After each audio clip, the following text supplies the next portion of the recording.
ননভেজের মধ্যে চিকেনের ভ্যারাইটিটাই বেশ অনেক রকমভাবে আমি করার চেষ্টা করি, কারণ চিকেনটা আমার খেতেও ভালো লাগে। তো আজকে যে চিকেনটা বানাচ্ছি, এই চিকেনটা দিয়ে রুটি বা পরোটা বা লুচি বা ফ্রাইড রাইস এগুলো ভীষণ ভালো লাগে খেতে। প্রথমে মিক্সারে একটু টক দই, জিরের গুঁড়ো, লঙ্কার গুঁড়ো আর নুনকে আমি একটু ফেটিয়ে নিচ্ছি। এবারে পরিষ্কার করে ধুয়ে রাখা মাংসগুলোর মধ্যে এই দইয়ের মিক্সচারটা দিয়ে দিই। এটাকে এইভাবে আমি প্রায় আধ ঘন্টা মতো রাখবো। তো সেই আধ ঘন্টার মধ্যে বাকি কাজগুলো করে ফেলবো। অল্প একটু সর্ষের তেলের মধ্যে গোলমরিচ, দারচিনি আর এলাচ দিয়ে দিয়েছি। একটু গন্ধ বেরোলেই তার মধ্যে দিয়ে দিচ্ছি রসুন আর আদা।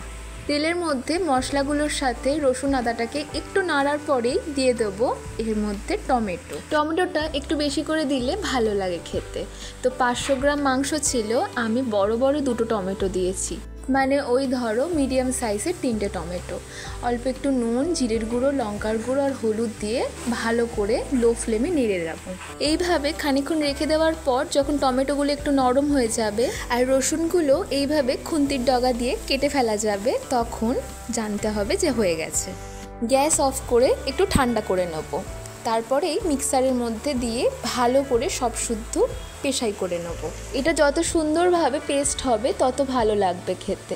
এবারে একটু পেঁয়াজ কেটে নিচ্ছি। তো পেঁয়াজটা এইভাবে খুব ছোট ছোট করে কাটলেই খেতে বেশ ভালো লাগে। পেঁয়াজগুলো এইভাবে ছোট ছোট করে কাটলে চটপট বেশ পেঁয়াজগুলো গলেও যায় আর খুব সুন্দর স্মুথ একটা টেক্সচার আসে। এই সবগুলো করতে করতে আধ ঘন্টা কিন্তু হয়ে গেছে।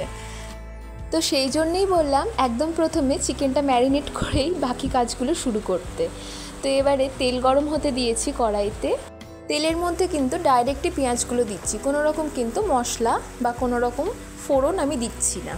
প্লেন ভাতের সাথে খাওয়ার মতো যখন চিকেন বানাই তখন কিন্তু তেলে আমি একটু দারচিনি, এলাচ, লবঙ্গ ফোড়ন দিয়ে পেঁয়াজগুলো ভাজতে শুরু করি। তবে এই রান্নাটাই কিন্তু সেটা করছি না, এটাই কিন্তু তেলের মধ্যে ডাইরেক্ট পেঁয়াজগুলো দিয়েই ভালো করে লাল লাল করে ভেজে নিচ্ছি। বেশ এইরকম পেঁয়াজগুলো লাল লাল হয়ে গেছে। এবারে চিকেনগুলোকে আমি এর মধ্যে দিয়ে দেবো।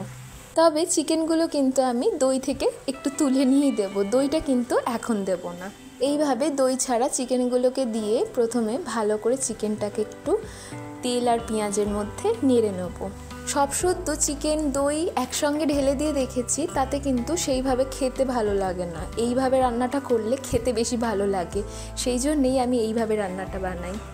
এইভাবে তেলের মধ্যে পেঁয়াজের সাথে চিকেনগুলোকে অনেকক্ষণ ধরে নাড়তে নাড়তে চিকেনগুলো যখন একটু সাদা সাদা হয়ে যাবে তখন এর মধ্যে দিয়ে দেবো আদা, রসুন, টমেটোর পেস্টটা। তেলের মধ্যে পেঁয়াজের সাথে চিকেনগুলোকে নাড়তে নাড়তে প্রায় তেল সেপারেট হয়ে গেছিলো। তো সেই রকম সময় এই মশলাটা দিয়ে দিচ্ছি। মশলাটাকে ভালো করে চিকেনের সাথে মিশিয়ে নিচ্ছি। এর আগে পর্যন্ত সবটাই কিন্তু হাই ফ্লেমে করেছি, তো এবারে লো ফ্লেম করে দিয়েছি। এরপর থেকে পুরোটাই কিন্তু লো ফ্লেমেই রান্নাটা হবে। এই একদম শেষে দইটা দিয়ে দিয়েছি, ভালো করে মিশিয়ে এবার ঢাকা দিয়ে দেবো। দই আর চিকেন থেকে যে জল বেরিয়েছে তাতেই সুন্দরভাবে সেদ্ধ হয়ে যাবে। আমার কিন্তু চিকেনটা একদম রেডি হয়ে গেছে। তোমরা চাইলে সবশেষে একটু কাসুরি মেথিও দিয়ে নিতে পারো। তো রেসিপিটা তোমাদের কেমন লাগলো অবশ্যই কমেন্ট করে জানিও। ভালো লাগলে লাইক, শেয়ার, সাবস্ক্রাইব করতে ভুলো না।